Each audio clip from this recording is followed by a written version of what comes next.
हाँ साथियों, नमस्कार। मैं हूँ वाईडी और आप देख रहे हैं ये खास सीरीज जिसका नाम है कामयाबी सीरीज। मित्रों, ये कामयाबी सीरीज बहुत महत्वपूर्ण सीरीज है। इसमें आप बहुत सारे प्रश्नों को अध्ययन करेंगे और ये जो सीरीज है ये 1000 प्रश्नों की सीरीज हमने रखी है, जिसको पूरा करने का संकल्प भी हमने ले रखा है। और आप लोगों का जो साथ और सहयोग मिल रहा है वो बहुत हमें प्रोत्साहित करता है। इसलिए ये सीरीज हमारी निश्चित रूप से मंजिल तक पहुंचेगी और आप लोगों का जो नॉलेज है वो निश्चित रूप से अपग्रेड होगा, बढ़ेगा। कुछ नई चीजें सीखेंगे आप, ये मैं दावे के साथ कह सकता हूं। तो आप लोग जब जिस तरह से आप इस पिछली क्लासों को देख रहे हैं और जिस तरह से आपने पिछली क्लासों को देख करके प्रतिक्रिया जाहिर की है वो बहुत ही अच्छा था। इसके लिए आपका बहुत बहुत धन्यवाद, शुक्रिया। तो आप सभी का स्वागत करता हूं इस खास सीरीज में जिसका नाम है कामयाबी सीरीज। चलते हैं आज के और एक कुछ नए प्रश्नों पर जो इस प्रकार से आपके सामने आते ही रहते हैं। पिछली जो क्लासें हैं उनमें मैंने बहुत सारे प्रश्न करवा भी दिए हैं। हम आज 100 के आंकड़े को पार कर जाएंगे आज की इस क्लास में। तो चलिए आज की क्लास की शुरुआत करते हैं मित्रों। चैनल में आप यदि नए जुड़ रहे हैं तो आप भरोसा करके चैनल को सब्सक्राइब कर सकते हैं, क्योंकि आप यहां से बेहतर प्राप्त करेंगे। यदि आप चैनल को देख रहे हैं तो आप जानते ही होंगे कि यहाँ पर आपको क्वालिटी वाली चीज़ें आपको दी जा रही हैं, आपको गुणवत्तापूर्ण चीज़ें दी जा रही हैं। इसलिए आप निश्चित रूप से फॉलो कर लें, चैनल को सब्सक्राइब भी कर लें और क्लास यदि बहुत अच्छी लगती है तो आप इसे अपने मित्रों तक, अपने दोस्तों के साथ शेयर जरूर करें ताकि ज़्यादा से ज़्यादा लोगों तक ये क्लास पहुंच सके। चलिए मित्रों, आज की क्लास का ये पहला प्रश्न आपके लिए रहा। देखिए, सीरीज में अपना 96वां क्वेश्चन है ये और आज का पहला क्वेश्चन है। तो देखिएगा आज का पहला प्रश्न, री ध्वनि का उच्चारण स्थान निम्नलिखित में से क्या है? री, ये दोस्तों आपको बता दूं कि ये आपका किस में मिलता है? ये मिलता है स्वर में। कहाँ मिलता है मित्रों? स्वर में। देखिएगा, सभी स्वर क्या होते हैं? दो तीन बातें मैं आपको बता देता हूं। सभी स्वर होते हैं दोस्तों, सभी स्वर घोष क्या होते हैं? घोष। और सभी स्वर क्या होते हैं दोस्तों? अल्प प्राण। अल्प प्राण, ध्यान रखिएगा। सभी स्वर घोष होते हैं, सभी स्वर अल्प प्राण होते हैं। एक प्रश्न आपका ठीक हो गया। आपको किसी भी स्वर का नाम देकर के पूछे कि एक स्वर जो है, यानी आपके सामने मान लीजिए ए आ गया और पूछे कि ए घोष है कि अघोष है, अल्प प्राण है कि महाप्राण है, तो आप इनके लिए, सभी के लिए स्वर होते कितने हैं हिंदी में? 11 स्वर होते हैं। और सब के सब 11 के 11 स्वर क्या होते हैं दोस्तों? अल्प प्राण होते हैं और सघोष होते हैं। एक बात तो ये याद हुई आपको। अब इन सभी स्वरों का उच्चारण स्थान और आपको याद कर लेना है दोस्तों। वो और कैसे याद करेंगे वो समझे आप। देखो, आपके सामने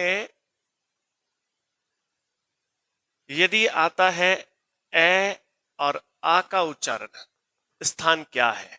ए और आ का उच्चारण स्थान क्या है? तो ए और आ का उच्चारण स्थान है दोस्तों कंठे। क्या है? कंठे। ध्यान रखिएगा, आपको पूछा जाएगा ई और ई का उच्चारण स्थान, तो कहना दोस्तों तालव्य। क्या? तालव्य। ऊ, ऊ का उच्चारण स्थान पूछा जाए तो कहना दोस्तों ओष्ठे। क्या? ओष्ठे। याद रख लीजिएगा, माफी चाहता हूं। तो ऊ का उच्चारण स्थान ओष्ठे और री, ये जोड़े में आते हैं दोस्तों। री का उच्चारण स्थान होता है आपका मूर्धा और मूर्धा से इसका उच्चारण होता है, इसलिए इस स्वर को बोला जाता है मूर्धन्य। क्या बोला जाता है माय डियर? मूर्धन्य। तो समझिएगा, और आपका उत्तर तो निकल के आ ही गया है। और नीचे जो स्वर बच गए हैं उनकी और बात कर लेते हैं। ए और एक बचा आपका आई। देखो, ए और आई जो है ना मित्रों, वो मिलकर किससे बने होते हैं? ए और ई से।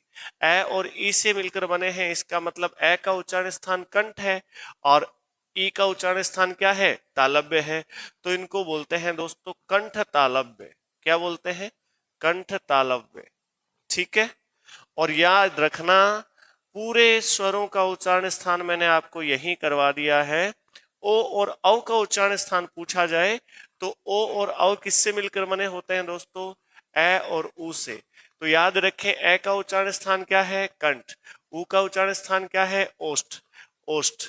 तो देखो, ओ औ का उच्चारण स्थान क्या हो जाएगा मित्रों? कंठोष्ठे। क्या हो जाएगा भाई? कंठोष्ठे। याद रख लेना ये बात आप हमेशा याद रख लेना। सभी स्वरों के उच्चारण स्थान आपको याद हो गए हैं। ए आ कंठे, ई तालव्य, उ ओष्ठे। और री जो आपको पूछा गया है, री का उच्चारण स्थान क्या है? दंते नहीं है भाई, कोई भी स्वर दंते नहीं है, एक बात ध्यान रखना।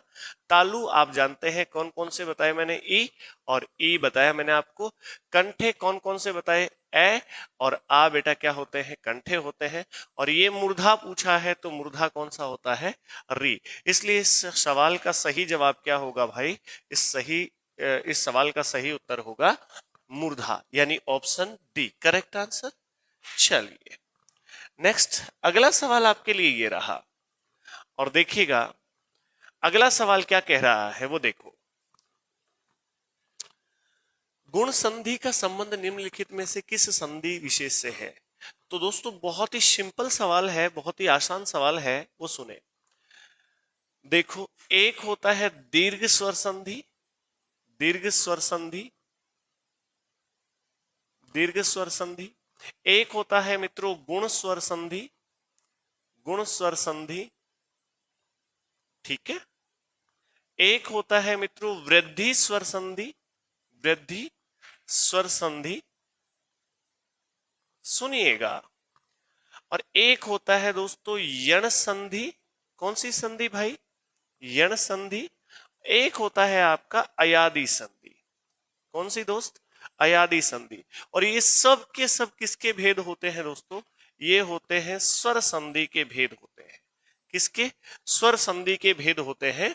तो इसमें पहला ऑप्शन क्या है? व्यंजन। बिल्कुल नहीं, ये व्यंजन संधि के अंतर्गत नहीं आती है। ये दीर्घ संधि के अंतर्गत भी नहीं आती है, क्योंकि गुण और दीर्घ तो दोनों ही किसके भेद हैं? ये तो दोनों ही स्वर संधि के भेद है। इसका सही उत्तर बनेगा मित्रों ऑप्शन सी, यानी स्वर संधि। विसर्ग संधि नहीं है, विसर्ग संधि में विसर्ग में परिवर्तन होता है। तो आपका सही उत्तर बन करके आ गया है कौन सा दोस्तों? स्वर संधि। स्वर संधि के 5 भेद आपको यहाँ पर देखने को मिल रहे हैं। कौन से 5 भेद होते हैं भाई? कौन कौन से 5 भेद होते हैं? ये दीर्घ, गुण, यण, वृद्धि और अयादि। नेक्स्ट सवाल आपके लिए ये रहा, देखो।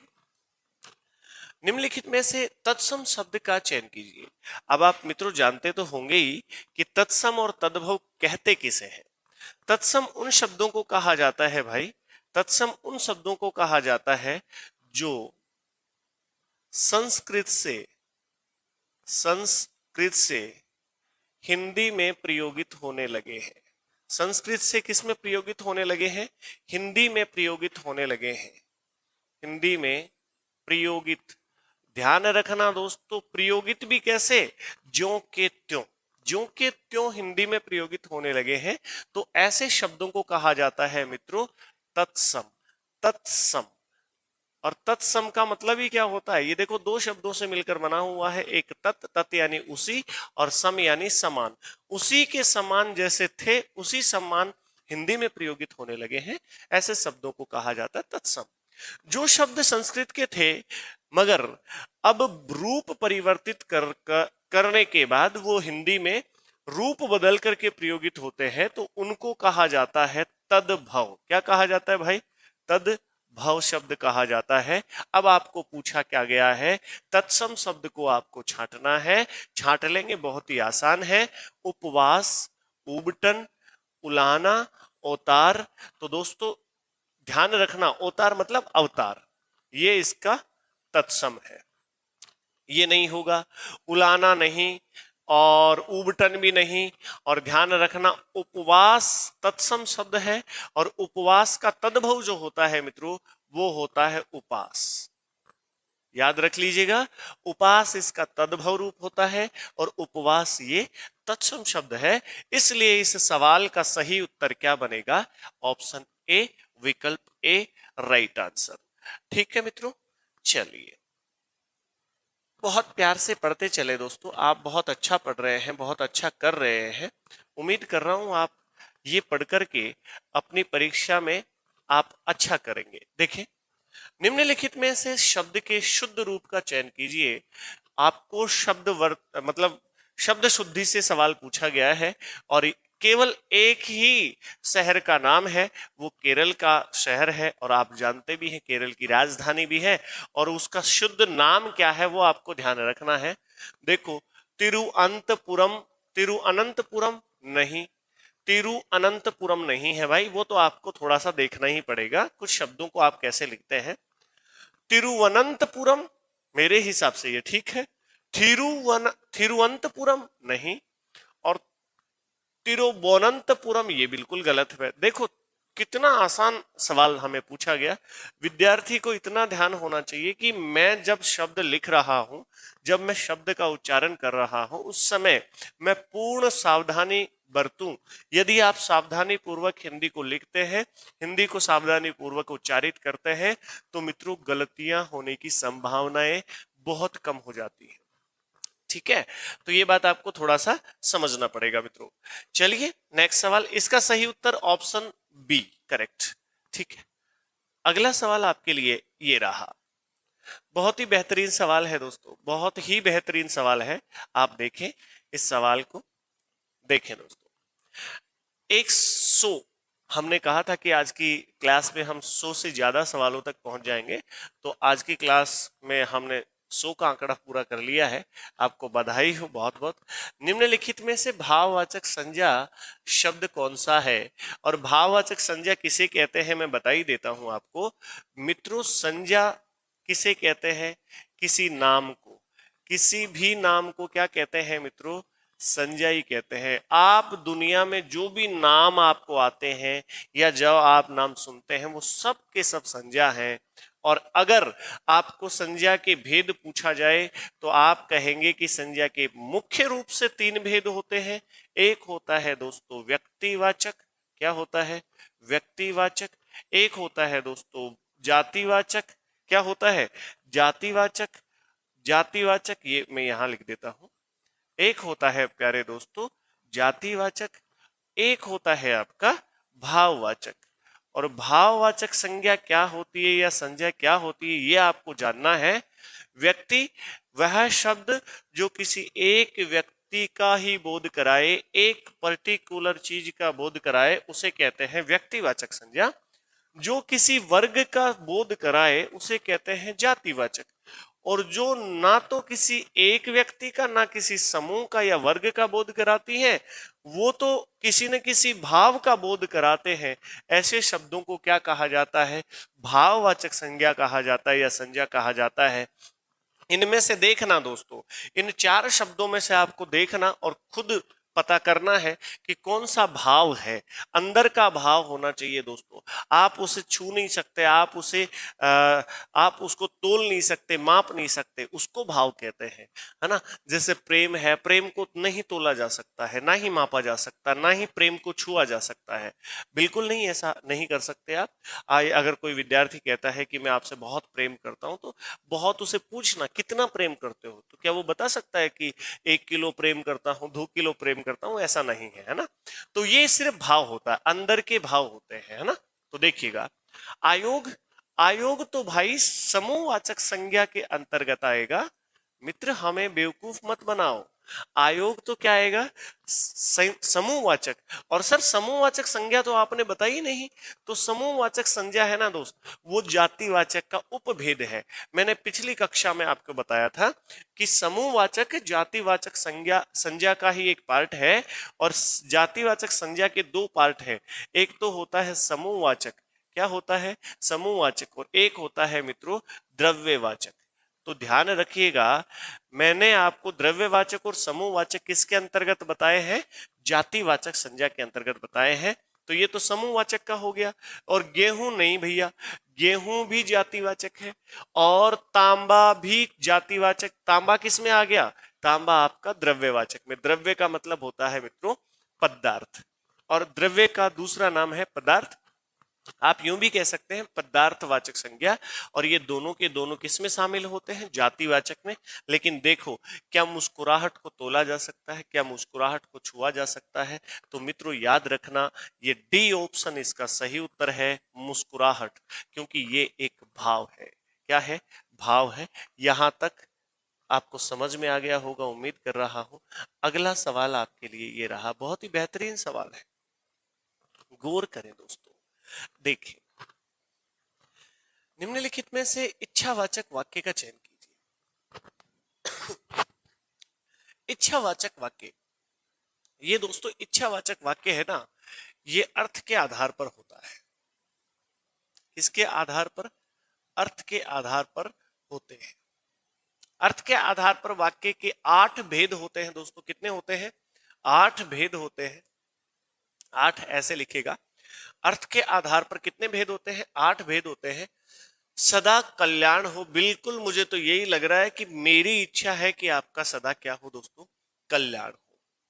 शायद आज शिक्षक न आए, तो ध्यान रखना, ये तो मित्रों क्या है? संदेह है। ये कंफर्म नहीं है तो ये संदेहवाचक हो गया। धन्य, तुम पहले नंबर से पास हो गए, ये है मित्रों विस्मय बोधक। विस्मय बोधक, माफी चाहते हैं मित्रों। निरंतर को कोशिश, ये एक जगह है, कोशिश करने वाले कभी हारते नहीं हैं, ये साधारण वाक्य है। साधारण वाक्य है ना। आप साधारण भी कहते हो, और नहीं होने के कारण क्या कह सकते हो मित्रों? आप इसे नकारात्मक वाक्य कह सकते हो। ठीक है, तो इसका सही उत्तर क्या बनेगा? Option A, right answer. चलिए नेक्स्ट, अगला सवाल आपके लिए ये रहा, देखिएगा दोस्तों।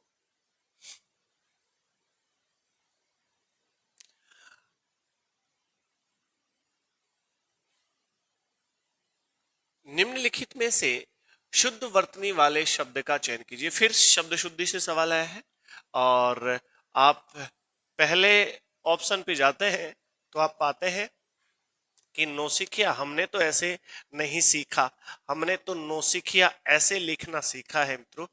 नौसिखिया, ये तो भैया गलत हो गया, इसका मतलब ये तो गलत हो गया। उसने शुद्ध पूछा, ये तो अशुद्ध है। इंसानियत ऐसे ही लिखा जाता है क्या? हाँ जी बिल्कुल, इंसानियत ऐसे ही लिखा जाता है। आपको मैं फिर से दिखा दूं, इंसानियत इसका सही उत्तर है, क्योंकि इंसानियत इसी तरीके से लिखा जाता है। निलंबित नहीं होता, निलंबित होता है मित्रों। क्या होता है? निलंबित होता है। तो निलंबित इस तरह से लिखा जाना चाहिए था, जो इन्होंने गलत लिखा है। ध्यान रखना, नेस्त नाबूत नहीं होता मित्रों, ये होता है निस्त। निस्त ओ नाबूत होता है। क्या होता है? निस्त ओ नाबूत होता है मित्रों, तो ध्यान रखना, निस्त और नाबूत होता है। ये भी गलत है, ये भी गलत है, ये भी गलत है। इसका सही उत्तर बनेगा, वो क्या बनेगा? इंसानियत। करेक्ट है, ऑप्शन बी, राइट आंसर। ठीक है दोस्तों, अगले प्रश्न की ओर लौट चलते हैं। अगला प्रश्न क्या कहता है वो देखिएगा। अगला प्रश्न कहता है, निम्नलिखित में से शब्द जय पराजय में कौन सा समास है? तो दोस्तों समास का विलोम शब्द बताइए। पहले तो बहुत ही शानदार बात यह है कि समास का विलोम शब्द क्या होता है? समास का विलोम शब्द होता है दोस्तों व्यास। क्या होता है? व्यास होता है। समास कम शब्दों में ज्यादा बात कहना, व्यास बात को खोलकर बताना, खोलकर समझाना। ध्यान रखना, समास हिंदी भाषा को सुंदरता प्रदान करने के लिए समासों का प्रयोग किया जाता है। ध्यान रखना दोस्तों, कम शब्दों में अधिक कहने के लिए समासों का प्रयोग किया जाता है। यदि हिंदी में समासों के भेद पूछे जाएं तो आप पदों की प्रधानता के आधार पर मित्रों कितने भेद बताते हैं? पदों की प्रधानता के आधार पर 4 ही भेद बताते हैं। मगर सामान्यतः एनसीईआरटी में आप 6 भेद पढ़ते हैं, वो याद रखिएगा। 6 भेदों में से आपको पूछा क्या गया है? जय पराजय शब्द दिया गया है, और फिर पूछा गया है कि कौन सा समास है। जय पराजय, आप बहुत सारे विद्यार्थी, तो अगर आपका बेस तैयार है, अगर आपका दोस्तों आपकी नींव तैयार है, तो डेफिनेटली आप इसके उत्तर तक पहुंच जाएंगे, क्योंकि आपको एक बीच में की दिख रही है। यहाँ क्या दिख रही है? की। और की किसे कहते हैं? जिससे आप किसी ताले को खोल सकते हो, है ना। तो यहाँ पर देख लो, ये योजक चिन्ह है ना, इसको बोलते हैं दोस्तों, क्या बोलते हैं? इसे बोलते हैं योजक चिन्ह। और ये योजक चिन्ह कौन से समास के बीच में आता है? वो आता है दोस्तों द्वंद्व समास के बीच में, द्वंद्व समास के मध्य आता है। तो ध्यान रखना, इसका सही उत्तर आपका क्या बनेगा? Option A. तत्पुरुष समास में कारक चिन्हों का लोप होता है, ये नहीं है। द्विगु समास में पहला पद संख्यावाची होता है मित्रों, ये भी नहीं है। और कर्मधारय समास में विशेषण विशेष्य की प्रक्रिया होती है, तो ये भी नहीं है। इसका सही उत्तर क्या है दोस्तों? ए ऑप्शन, यानी द्वंद्व समास, जय या पराजय। इसका समास विग्रह क्या होगा दोस्तों? इसका समास विग्रह होगा जय या पराजय। या तो जय होगी दोस्तों, या फिर क्या होगा? पराजय होगी। अगर द्वंद्व समास में भी अगर आप डीप जाकर के अध्ययन करें, तो द्वंद्व समास का कौन सा भेद है? इसको बोलते हैं दोस्तों इतरेतर समास। कौन सा? इतरेतर समास। ध्यान रखिएगा, इतरेतर द्वंद्व समास। द्वंद्व समास का भेद है इतरेतर हुआ, समाहार द्वंद्व हुआ। ध्यान रखना, समाहार द्वंद्व ये भी द्वंद्व समास का भेद है, उपभेद मान लीजिए आप। और इतरेतर ये भी द्वंद्व समास का उपभेद है। और ये जय पराजय है, इसमें इतरेतर द्वंद्व समास है। याद रखना, इसका सही उत्तर ऑप्शन ए करेक्ट है मित्रों। चलिए नेक्स्ट अगला सवाल देखिए, बहुत बेहतरीन सवाल है प्यारे दोस्तों। आप अच्छा पढ़ रहे हैं, धीरे पढ़ रहे हैं, मगर अच्छा पढ़ रहे हैं। यकीन मानिएगा, आप बहुत सारे विद्यार्थियों से आगे जाने वाले हैं। देखिएगा, निम्नलिखित में से दिए गए वाक्य के लिए एक शब्द का चयन कीजिए। ये वाक्य नहीं होना चाहिए था दोस्तों, ये होना चाहिए था वाक्यांश। क्या होना चाहिए था? वाक्यांश। तो जहां जहां मुझे लगे कि इस शब्द को या इस प्रश्न को ठीक ठीक बनाना चाहिए था, तो एग्जामिनर को वाक्य ना लिख करके क्या लिखना चाहिए था दोस्तों? ये पुरानी परीक्षाओं में आए हुए प्रश्न हैं, आप इस बात पर भरोसा रखें। पुराने पेपर उठा करके देखेंगे तो आपको ये सभी सवाल आपको मिल जाएंगे दोस्तों।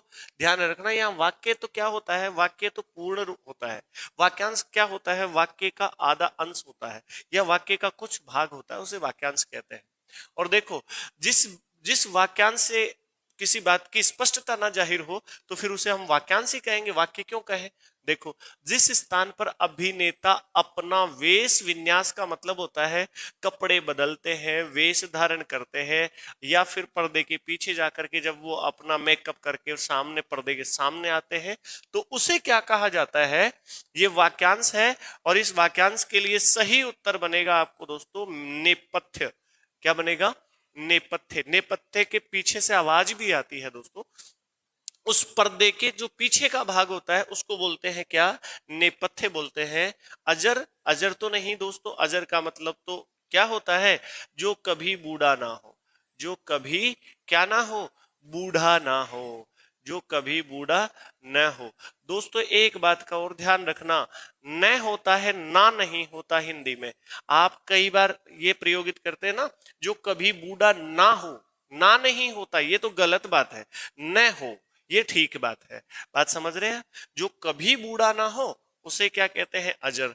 जो जिसे जीतना बड़ा मुश्किल हो, जिस पर जय प्राप्त करना बड़ा मुश्किल हो, उसे क्या कहते हैं? दुर्भिक्ष। जिसके और जो अभिनेता पीछे जाकर के वेश विन्यास करते हैं उसे कहते हैं आप नेपथ्य। और फलक का मतलब दोस्तों जो आपको दिखाई दे रहा है, यानी पटल। यानी क्या दोस्तों? पटल। तो इसका मतलब, इसका सही उत्तर क्या बना मित्रों? नेपथ्य, option C right answer. Clear है? उम्मीद कर रहा हूं बहुत प्यार से आप सीख रहे हैं, समझ रहे हैं। चलिए दोस्तों आगे बढ़ते हैं। अगला सवाल आपके लिए ये रहा। देखो, इतने इजी सवाल पूछता है ये एग्जाम कि आपको बहुत ज्यादा एफर्ट करने की जरूरत नहीं है, मगर फिर भी विद्यार्थी इसके नजदीक नहीं जाता, डरता है कि पता नहीं डीएसएसबी में कैसे सवाल पूछे जाते होंगे। अरे यही सवाल आए हुए सवाल है, और इतने ही आसान सवाल पूछे जाते हैं, तो फिर क्यों आप प्रश्नों से डर जाते हैं, या फिर आप चाहते हैं कि एवं यूं ही मिल जाए नौकरी मुझे? तो ये तो नहीं पॉसिबल है बेटा, आपको मेहनत तो करनी ही होगी। मेहनत से जी चुराने वाले विद्यार्थी बहुत बाद में जाकर के किसी छोटी मोटी सफलता को प्राप्त करते हैं। मुझे नहीं लगता कि आप जो हमसे जुड़ रहे हैं वो विद्यार्थी बिना मेहनत करने वाले हैं या मेहनत करने से जी चुराने वाले विद्यार्थी हैं। आप तो मेहनती विद्यार्थी हो। देखो इधर, उदार का विलोम शब्द निम्नलिखित में से कौन सा है? उदार, देखो बेटा, उदार का मतलब होता है खुलापन। आप किसी से मिले तो वो एकदम खुले मन से आपका स्वागत करे, इसको कहते हैं उदार। और देखना यहां पर, देखना उदार का मतलब खुलापन, और यहां पर मुझे डी ऑप्शन इसका सही उत्तर लग रहा है। इसका मतलब कृपण का मतलब होता है कंजूस। जो व्यक्ति सामने वाले के लिए कुछ ना करे उसको बोलते हैं क्या? कंजूस बोलते हैं या कृपण बोलते हैं मित्रों। कृतज्ञ का विलोम शब्द क्या होता है? कृतज्ञन। क्या होता है? कृतज्ञ। और उद्धत का विलोम शब्द क्या होता है? उद्धत का मतलब होता है दोस्तों थोड़ा सा जल्दबाजी करने वाला इंसान। और यहां पर इसका विलोम शब्द अगर आपको पूछा जाए तो इसका विलोम शब्द होता है विनीत। क्या होता है? विनीत। विनीत, विनीत नहीं, ऐसे नहीं लिखा जाएगा, विनीत ऐसे लिखा जाएगा बेटा, विनीत। विनम्र आप लिख सकते हैं, क्या लिख सकते हैं? विनम्र लिख सकते हैं। विनम्र को क्या कहते हैं मित्रों? विनम्र किसका विलोम शब्द है? उद्धत का विलोम शब्द है विनम्र। क्लियर है? चलिए अगला सवाल देखो, आपके लिए ये रहा, बहुत ही शानदार सवाल है। मेरे घर से आपका घर 2 किलोमीटर दूर है, इस वाक्य में किस कारक की विभक्ति का प्रयोग किया गया है? दोस्तों कारक को, किसको? कारक को किस नाम से भी जाना जाता है? कारक को परसर्ग भी कहा जाता है। क्या कहा जाता है मित्रों? परसर्ग भी कहा जाता है। इस बात को ध्यान रख लीजिएगा आप कि कारक को परसर्ग भी कहा जाता है, परसर्ग भी कहा जाता है। ठीक है, और कारक जो चिन्ह होते हैं वो आपको याद होने चाहिए। कर्ता ने होता है, कर्म को होता है, करण से होता है, करण से होता है, या के द्वारा होता है, के द्वारा होता है, और संप्रदान के लिए होता है। अपादान से अलग होने का संबंध, अलग होने का अर्थ आपको प्रकट होता है। संबंध काके की रारेरी होता है। इस प्रकार से आपको कारक चिन्हों का जो कारक चिन्ह है वो आपको पता होने चाहिए। देखो दोस्तों, पूछा क्या गया है? मेरे घर से आपका घर 2 किलोमीटर दूर। दूर, देखना, दूर मतलब अलग होने का भाव आ रहा है दोस्तों। और अलग होने का भाव कहाँ आता है? अपादान में आता है। कर्म के लिए तो कौन सा कारक चिन्ह प्रयोगित होता? को। संप्रदान के लिए कौन सा होता? के लिए। क्या होता मित्रों? के लिए। और संबंध के लिए कौन सा होता? का के की। का के की। तो ध्यान रखना, के लिए, का के की, और अपादान इसका सही उत्तर बनेगा मित्रों option B right answer. Clear है? चलो, हम बहुत अच्छे से डिस्कस कर रहे हैं चीजों को। उम्मीद कर रहा हूं अब आप मुझे समझने लगे हैं। तो आपको थोड़ा सा लगेगा कि हाँ सर, अपन स्टैंडर्ड की क्लास पढ़ रहे हैं, हम बहुत ही स्तरीय क्लास पढ़ रहे हैं। तो चलिए हम बातचीत करते हैं। अगला सवाल आपके लिए, देखिए, निम्नलिखित में से शब्द क्षत्रिय में कौन सा प्रत्यय है? क्षत्रिय बोलिएगा इसको, क्षत्रिय नहीं। कई विद्यार्थी से क्षत्रिय बोलते हैं, क्षत्रिय नहीं होता, क्षत्रिय होता है। तो अपने मुख में क और श को मिलाकर के बोलिएगा। एक तो दोस्तों ये क है और एक ये स है, और इन दोनों से एक अक्षर बनता है जिसका नाम क्षय है। ठीक है, तो इनका मिला जुला रूप क्षय है। तो दोस्तों याद रखना, ये क्षत्रिय नहीं है। क्षत्रिय तो ऐसे लिख दोगे भाई आप, क्षत्रिय तो ऐसे लिख दोगे, ये क्षत्रिय थोड़ी है, ये तो क्षत्रिय है। तो इसका उच्चारण शुद्ध कीजिएगा एक तो। अब क्या पूछा है? प्रत्यय पूछा है। दोस्तों प्रत्यय किसे कहते हैं? प्रत्यय कहते हैं जो वे शब्दांश, प्रत्यय, पहले तो एक बात का ख्याल रखना, प्रत्यय शब्द नहीं होते, शब्दांश होते हैं। ठीक है, और वे शब्दांश जो किसी शब्द के अंत में जुड़कर उसके अर्थ में परिवर्तन ला देते हैं या उसके अर्थ को परिवर्तित कर देते हैं, ऐसे शब्दांशों को क्या कहा जाता है? प्रत्यय कहा जाता है। और मूल रूप से प्रत्यय मित्रों दो प्रकार के होते हैं, एक कृत प्रत्यय होते हैं और एक तद्धित प्रत्यय होते हैं। जो क्रिया या धातु के साथ जुड़ते हैं, जो क्रिया या धातु के साथ जुड़ते हैं, या उनके अंत में लगते हैं उनको तो बोलते हैं कृत प्रत्यय, और जो किसी संज्ञा सर्वनाम के साथ जुड़कर उनके अर्थ में परिवर्तन करते हैं उनको कहा जाता है मित्रों तद्धित प्रत्यय। क्या कहा जाता है? तद्धित प्रत्यय। तो चलो अब बात करते हैं इसमें कौन सा प्रत्यय है। पहले तो प्रत्यय ढूंढो। ई नहीं है, देखो ई की ध्वनि आ रही है ना, तो ई प्रत्यय इसका सही उत्तर है, यानी ऑप्शन बी क्षय नहीं है और नीय नहीं है। इसका सही उत्तर क्या बनेगा दोस्तों? ई प्रत्यय। अब आपको पूछा जाए तो बताओ इसमें तद्धित प्रत्यय है कि कृत प्रत्यय है? यदि आप पढ़ रहे हैं और आप प्रत्यय को पढ़ चुके हैं पहले किसी क्लास में, कहीं भी आप पढ़ चुके हैं प्रत्यय के टॉपिक को, तो मुझे नहीं लगता कि इसका आंसर देने में आपको कोई कठिनाई होगी मित्रों। क्या सवाल पूछा है कि इस क्षत्रिय शब्द में कौन सा प्रत्यय है? दो ऑप्शन आपके लिए है। ए ऑप्शन तो है मित्रों क्या इसमें कृत प्रत्यय जुड़ा हुआ है, और ब ऑप्शन है इसमें तद्धित प्रत्यय जुड़ा हुआ है। तो आप तद्धित प्रत्यय है या ये कृत प्रत्यय है, इनमें से दो में से एक उत्तर देना है। अब मैं बता देता हूं आपको। देखो ये क्षत्रिय है ना दोस्तों, ये क्षत्रिय क्या होता है आप जानते हैं? क्षत्रिय का मतलब क्या होता है? योद्धा, ध्यान रखना। और क्षत्रिय एक क्या है? ये एक संज्ञा है, और संज्ञा में जो जुड़ने वाले प्रत्यय होते हैं उनको क्या कहा जाता है मित्रों? तद्धित प्रत्यय कहा जाता है। इसका सही उत्तर क्या है? तद्धित प्रत्यय। ठीक है, चलिए नेक्स्ट सवाल आपके लिए ये रहा। बेहतरीन सवाल है, आप बहुत बढ़िया से मन लगाकर अध्ययन कर रहे हैं, इसके लिए आपका शुक्रिया। देखो इधर, निम्नलिखित में से विदेशज शब्द का चयन कीजिए। विदेशज पूछा है ना भाई, क्या पूछा है? विदेशज पूछा है। तो देखो जो शब्द आपके देश में गढ़ लिए गए हैं उन शब्दों को तो आप देशज कहते हैं। जो शब्द दो अलग अलग भाषाओं से जुड़ करके अलग एक नया शब्द बन गया है उनको बोलते हैं दोस्तों संकर शब्द। क्या बोलते हैं?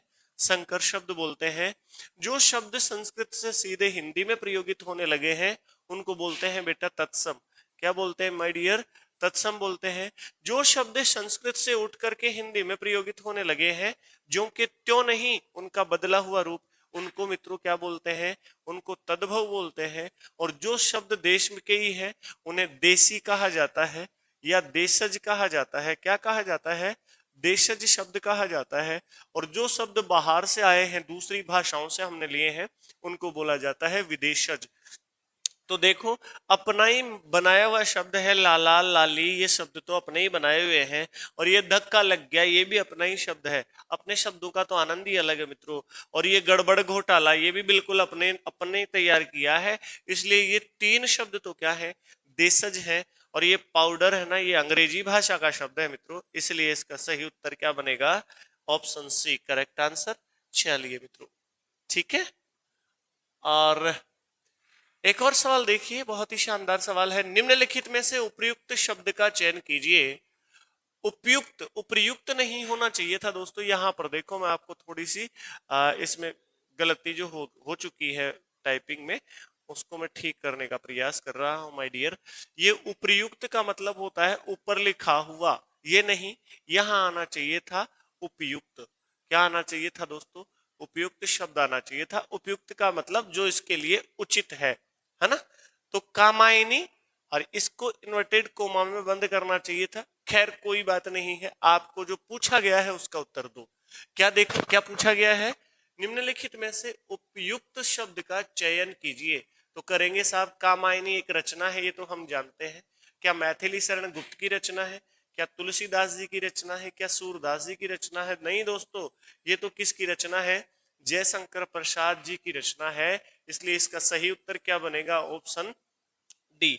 दोस्तों देखो, अब ये तो ऐसे लगता है जैसे साहित्य का सवाल पूछ लिया हो, लेकिन ये कोई साहित्य में मत जाइएगा, क्योंकि इतना बड़ा सवाल है नहीं कि इसको पढ़ने के लिए या इतने छोटे सवालों को आप जानने के लिए डीएसएसबी में कोई साहित्य को आपको अंदर से पढ़ना है। नहीं, जो व्याकरण का पोर्शन है उसमें ही जाकर ये छोटे मोटे सवाल हैं उनको साहित्य के सवालों को कर सकते हैं।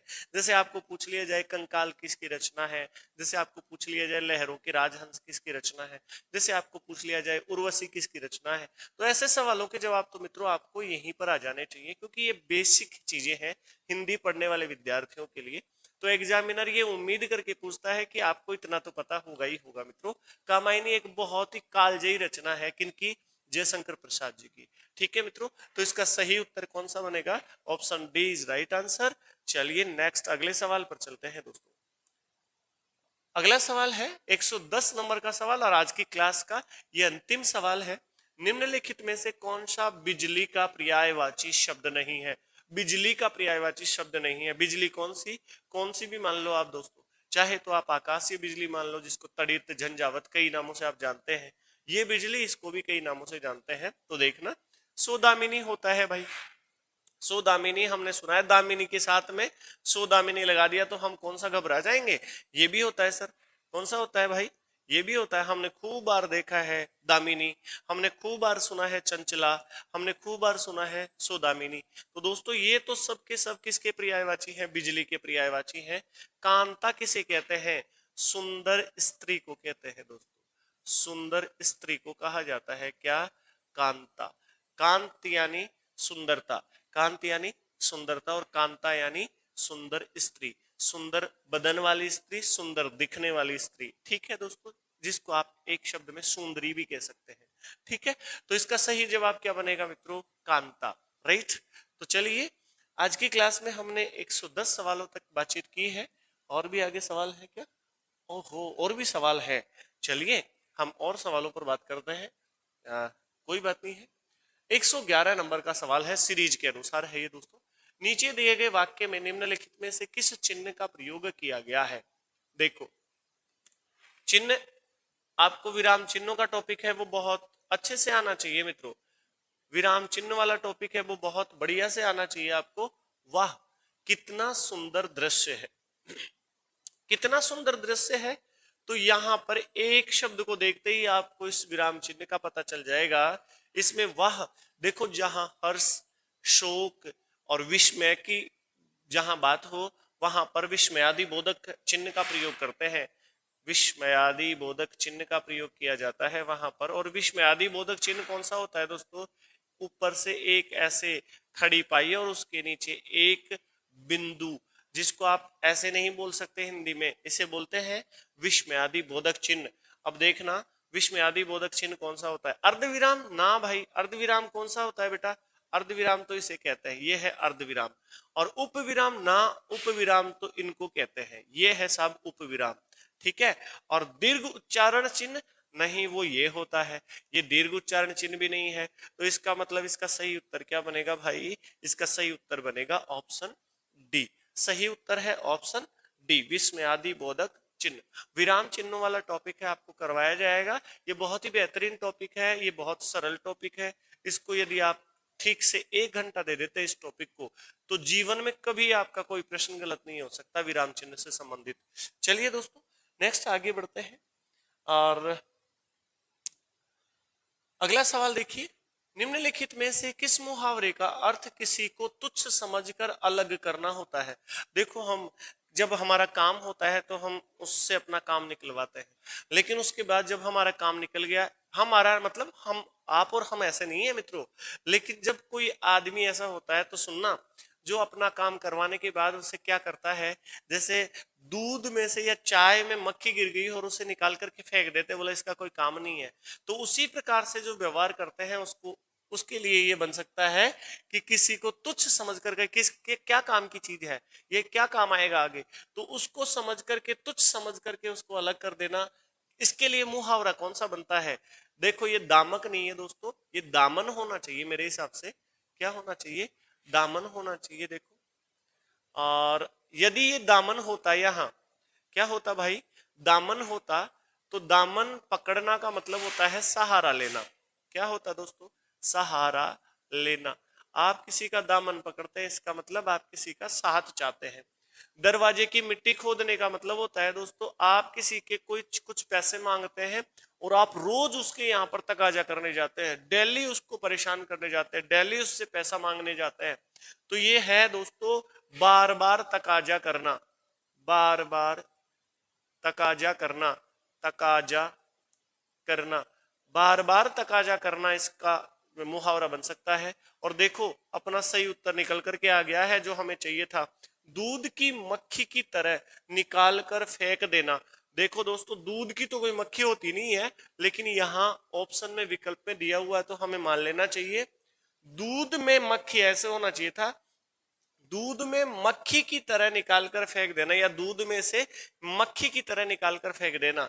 ध्यान रखना, इसका सही उत्तर यही बनेगा दोस्तों, दिमाग सातवें आसमान पर होना। और देखो, जो एग्जामिनर होते हैं उनको भी थोड़ा समझना चाहिए, विद्यार्थी की जो मानसिक स्थिति है उसके साथ खेलने का प्रयास करते हैं।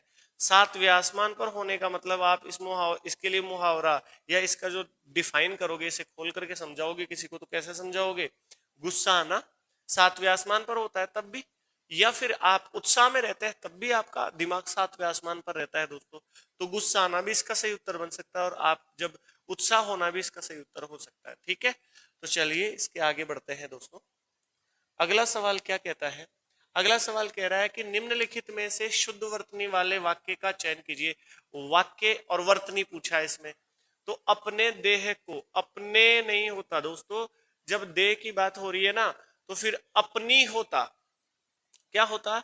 अपनी होता। यहाँ पर तो अपने हैं, देह को स्वस्थ रखो, ये गलत बात है, यहाँ अपने दिया हुआ है।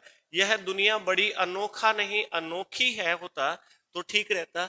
आपको आने में देर हो गया, नहीं देर हो गई भैया, देर हो गई। यह पूरा धन यहीं रह जाएगा, बिल्कुल ठीक है। देखो विद्यार्थियों, आप क्या कर रहे हैं ये मैटर करता है कि आप किसके लिए कर रहे हैं, क्यों कर रहे हैं। पहले आपका फ्यूचर, पहले आपका अगर फाइनल आपको समझ में नहीं आ रहा है कि मुझे करना क्या है, तो आप जो कर रहे हैं वो बेकार जाएगा आपका। लेकिन आपको यदि पता है कि मुझे ऐसा करके क्या हासिल होने वाला है, तो आप निश्चित रूप से एक सही दिशा में जा रहे हैं, सही कर रहे हैं दोस्तों। ठीक है, तो इसका सही उत्तर क्या बन जाएगा दोस्तों? आपका इसका सही उत्तर बन जाएगा यह पूरा धन यहीं रह जाएगा। ठीक है, चलिए नेक्स्ट अगला सवाल देखिए। निम्नलिखित में से मुहावरा त्रिशंकु होना का क्या अर्थ है? पूरी तरह भरा हुआ होना, नहीं, ये नहीं होता। त्रिशंकु का मतलब होता है तिरबंगा, जिसको आप बोलते हो तिरबंगा। तिरबंगा का मतलब उसका कोई शेप ही नहीं है। ठीक है, व्यंग्य वचन बोलना, ना भैया, व्यंग्य वचन बोलना नहीं होता है। फिर सर ये भी नहीं होता, ये भी नहीं होता। न करने की कसम खाना, ना, ये भी नहीं होता। तो इसका अर्थ होता है किसी और का न रहना। आपने कोई काम किया तो बस आप अब किसी काम के नहीं रहे हैं, अब किसी के नहीं बन सकते आप। तो देखो, और ये वो और है दिशा वाला, और ऐसे नहीं है कि और है, तो किसी और का न रहना, नहीं, किसी और का ना रहना, किसी भी दिशा में नहीं रहना, अधर में लटक जाना, इसके लिए आप कह सकते हो। ठीक है मित्रों, तो इसका सही उत्तर क्या बनेगा भाई? इसका सही उत्तर बनेगा ऑप्शन डी। क्लियर? और 110 नहीं 115 सवाल थे, है ना? तो अब है अंतिम सवाल अपनी क्लास का। निम्नलिखित में से नीचे दिए गए वाक्य में किस चिन्ह का प्रयोग किया गया? ये चिन्ह शब्द है ना दोस्तों, ये चिन्ह शब्द बिल्कुल गलत लिखा हुआ है, और ये मिसप्रिंट नहीं है, ये एग्जाम में ऐसा आया हुआ प्रश्न है। तो ध्यान रखना, इस चिन्ह शब्द को ऐसे कतई मत लिखना दोस्तों, ये चिन्ह ऐसे लिखा जाएगा। आज के बाद में आप हमेशा के लिए ध्यान रखना, चिन्ह शब्द ऐसे लिखा जाएगा, ये बिल्कुल गलत है, निहायत गलत है। इस पर तो 2 नंबर ज्यादा काट लेने चाहिए अगर एग्जामिनर ने ऐसा दिया है तो। ये तो बहुत गलत बात है, आप खुद ही अशुद्ध लिख रहे हो और फिर बच्चों से शुद्धि और अशुद्धि की बात करते हो साथ। तो ये चिन्ह शब्द ऐसे लिखा जाना चाहिए। ठीक है, भारतेंदु जी ने कहा हिंदी, हिंदू, हिंदुस्तान। तो यहाँ पर कौन से चिन्ह का प्रयोग नहीं हुआ ये पूछा है। तो भारतेंदु जी ने कहा, तो ये तो है बेटा अल्प विराम। कौन है? अल्प विराम। और ये देखो दोहरा उद्धरण चिन्ह, इसको अवतरण चिन्ह भी बोलते हैं मित्रों, अवतरण चिन्ह भी बोलते हैं। क्या किस नाम से जानते हैं? और अवतरण चिन्ह। और इसे अवतरण चिन्ह के अलावा किस नाम से जानते हैं? उद्धरण चिन्ह। कौन सा? उद्धरण चिन्ह। ठीक है, बात समझ रहे हो? और दोस्तों ये लास्ट में जो अंत में है ना, इसको बोलते हैं बेटा पूर्ण विराम। क्या बोलते हैं? पूर्ण विराम चिन्ह। जब वाक्य बात पूरी हो जाती है वाक्य में, तो उसके लास्ट में क्या लगाते हैं हम? अंत में क्या लगाते हैं? पूर्ण विराम लगाते हैं। अब कौन सा नहीं आया इनमें से? लागू चिन्ह नहीं आया मेरे हिसाब से। देखो यहाँ सब जगह गलती कर रखी है, ये बहुत बड़ी गलती है। ठीक है, और हो सकता है मिस प्रिंट यहाँ पर हो गया हो दोस्तों, पीपीटी बनाने में हो गया हो, तो आप इसको ठीक कर लेना। मैं आपको शुद्ध बता रहा हूँ, चिन्ह शब्द ऐसे लिखा जाता है। तो देखना, लाघव, इसका सही उत्तर यही है, यही नहीं आया। अल्प विराम तो आ गया ना, ये रहा दोस्तों, ये रहा, ये रहा, ये रहा, ये अल्प विराम ही तो है। पूर्ण विराम भी आ गया भाई, जब वाक्य पूरा किया तो पूर्ण विराम भी लगा दिया हमने। और मैंने बता ही दिया दोस्तों, अवतरण चिन्ह का प्रयोग भी यहाँ पर किया गया है, और दोहरे अवतरण चिन्ह का प्रयोग किया गया है। ये दो प्रकार का होता है, एक तो सिंगल और एक डबल। ठीक है दोस्तों, इसको अंग्रेजी में कहते हैं inverted coma. Inverted coma, single inverted coma और डबल इन्वर्टेड कोमा। क्लियर है दोस्तों? चलिए हम आगे बढ़ते हैं, और आगे बढ़ करके दोस्तों आज की क्लास को हम यही विराम देते हैं। उम्मीद कर रहा हूँ आज की क्लास तो आपने बहुत ज्यादा एंजॉय की होगी। मित्रों, आप जुड़े रहे, लगातार जुड़े रहे, आप बेहतर ही पाएंगे, आप बेहतर ही बन जाएंगे। तो आज के लिए हम इतना ही रखेंगे, अगली क्लास में आपसे फिर बातचीत होगी, मुलाकात होगी। तब तक के लिए इजाजत दीजिए, नमस्कार।